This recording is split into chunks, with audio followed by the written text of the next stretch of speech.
So much media, so little time. Who keeps track of it all? That would be me. This is Bob Andelman, and this is the Mr. Media Interview, sponsored by 1-800-DialDJs.com and recorded live on blogtalkradio.com from the new Media and American League Baseball capital of the world, St. Petersburg, Florida. Artie Nielsen is waiting for you.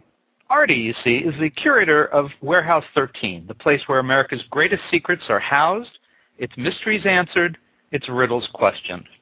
It's sort of the meeting of the TV show The X-Files and the Nicolas Cage movie National Treasure, a place that will challenge your imagination and probably tickle your funny bone on occasion.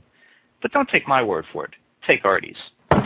Well, welcome to K39ZZZ on the North American Grid, otherwise known as Warehouse 13. My name is Arthur Nielsen. You can call me Artie. You can think of me as the custodian, as the curator of this. You know how sometimes weird stuff happens? Yeah. Weird stuff like it suddenly snows in the middle of the desert, maybe politicians start keeping their promises, that kind of weird stuff. Something has caused it to happen. We call these things artifacts. An artifact is something that's got a power whose secret is yet to be unlocked. Yet. And until that happens, we track them down, we retrieve them, we neutralize them, and we catalog them and consign them to the warehouse. We snag them, we bag them, and we tag them. I'm busy. What you can do is you can see some of the reasons why we do what we do. You can see some of the artifacts that have already been consigned to the warehouse. Maybe you have one. Now, it's unlikely. I don't want you to lose any sleep over it. Don't worry about it. But it's possible that there's something in your possession that I need to snag, bag, and tag. Something that you can consign right there. Anyway, write it down. Click on something. And if I'm not too busy, I'll talk to you. On the new Sci-Fi Network, which is the old Sci-Fi channel, just spelled differently so you won't think it's just for geeks and nerds, Artie is played by esteemed character actor Saul Rubinek, who joins us now. Saul, welcome to Mr. Media. Thanks a lot. Hey, I got to tell you, this Warehouse 13 looks like kind of a fun ride. It was a fun ride to do, which is a relief when you're 4.5 months away from your family making a living.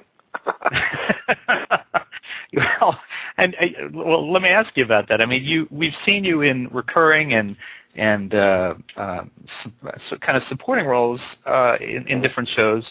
Frasier, Once and Again, The Equalizer, some others, but not where we know to expect you every week. Was this was this something you've been wanting to do, or something you've been avoiding doing all these years? Both. Both. Try to avoid the crap and try to do the good stuff, and you're wrong most of the time, like the rest of life, right? Thank God that didn't happen in my marriage. Boy, that would have been a bad ride. But I've been married 20 years to a wonderful woman. I have great kids, and I think with work, listen, you're either lucky in love or you're lucky in your work. Very rarely both.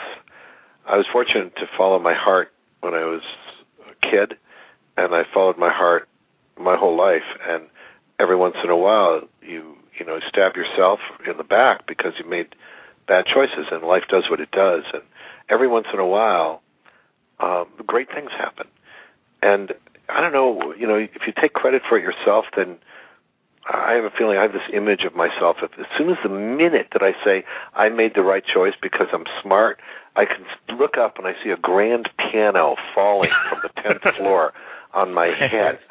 So I tend to think of it as I'm either lucky sometimes or I'm not, just like everybody else. And in this case, I got lucky. I wasn't really looking to do a series. I've been very fortunate. I've worked a lot in a lot of different television shows and a lot of different features, and theater has been part of my life. I'm a writer. I've directed 4 films, and I produce stuff in partnership with my wife. So I like the differences, When this show came along, and they were looking for the guy who's going to play the curator, they were willing to collaborate with me and look at the things that I wanted to bring to the character, because they weren't sure what quite to do with this guy.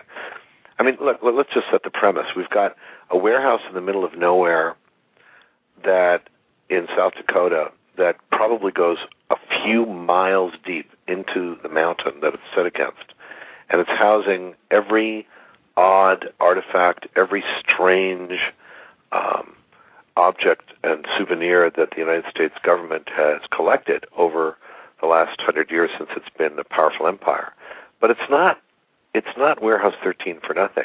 There have been 12 other warehouses, and all the other warehouses, going back to Egyptian, Roman, Greek, Mesopotamian, Ottoman Empire, British Empire, all the warehouses, objects, go into the new warehouse. So that's why it's so huge. And only the country that has an empire that is strong enough to protect the warehouse gets to have the warehouse within its borders. So that's the premise of the show. We got to bring stuff in to the warehouse that's going to wreck the world's day. Given that premise, you can go anywhere in your imagination. And I got lucky because these people that are running the sci-fi network, they really wanted to expand their audience. And they wanted to do it without being cynical. They didn't just want a demographic. They knew that if they didn't create shows that attracted women and a broader audience that was not just interested in aliens and space, how are they going to do that and still hold on to their core audience that made them a network to be contended with? So they did it by holding on to shows that deal with traditional science fiction, new shows that'll be like Caprica, which is a prequel to Battlestar Galactica, and they've got Stargate Universe. But this show, Warehouse 13, has nothing to do with aliens, nothing to do with space. All the objects have a great sense of humor, and they're connected to historical reality. So whether you're dealing with George Washington's wooden teeth, or Houdini's wallet, or Lewis Carroll's mirror, or Venus de Milo's missing arms, you're dealing with stuff that actually exists in history and that may or may not have a power to affect the world in a dark and mysterious and perhaps dangerous way. So the premise is a lot of fun. It can go in a lot of different directions. And because it's a natural thing for network executives and studio executives and writers, too, if they're doing a series, to look for a formula, that's what they did. They looked for a formula and couldn't find one. As a result, every show that we've done is different from every other show. Its humor, its style, its sense of mood and color and design are reminiscent of each other, but it's like we did 13 fresh movies every week. And that was really a blessing for me. And it's why I sought them out and why I was so lucky to get this role and do it, and why it's such a pleasure to be able to talk about promoting it. You know what I mean? Yep, I do. And unfortunately, we're just out of time. You're kidding. Nope. not my call. It's sci-fi's call. So let me ask you this, last thing. Sci-fi or sci-fi, does it matter to you personally? It does to me personally, because by rebranding their network and by expanding their audience, it means I might be able to pay for my kids' college education. And based on what you said before, does this make, because they're trying to draw women in, does this make you a chick magnet for the sci-fi? Never been called a chick magnet, except for my wife.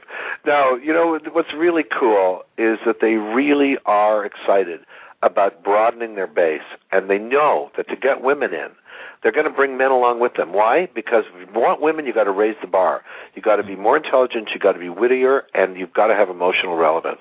You've got to deal with love, hate, jealousy, revenge, competition, and all the things that matter to women in a story. Not that they don't matter to men, but men will be happy with a cold beer and something that entertains them. Women, you've got to raise the bar, and they'll drag the men along with them.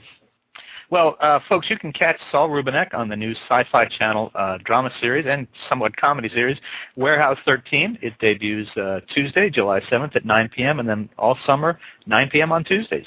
Saul, thanks for joining us on Mr. Media today. Thanks. I'm sorry I used up so much time so quick. That's all right. Come back when you can spend more time. We'd love to have you back. Invite me. I'll come back anytime. You are invited. Thank you. All right. Okay. Take care. Bye. And for more interviews with your favorite genre stars, you can surf over to mrmedia.com, mrmedia.com, where you can hear my earlier interviews with the stars of Chuck or Josh Keaton, the voice of the animated Spectacular Spider-Man, among many others. Please think about writing an online review of Mr. Media, casting a vote for Mr. Media, or marking Mr. Media as one of your favorites, whether you listen on Blog Talk Radio, TrueSlant, Digital Journal, Pointer Online, MySpace, Facebook, NetVibes, Multiply, Zanga, Friendster, Orkut, FriendFeed, Bebo, Podcast Pickle, Vox, Folio, Mediafly, Podfeed.net, Blueberry, Zencast, PageFlakes, Eons, Mihente, Zimbio, or Odeo. Subscribe to Mr. Media in iTunes and you'll never miss a show. Just search Mr. Media Interviews within the podcast section of iTunes and click the free subscribe button. It's that easy. You can also listen with a piece of string and a tin can in many locations. If you've got an idea for a guest, email me directly at bob@andelman.com. That's ANDELMAN. You can also follow me on Facebook or on Twitter, www.twitter.com/Andelman. Thanks so much for joining us today. Always appreciate when you give up a piece of your day to spend it with us.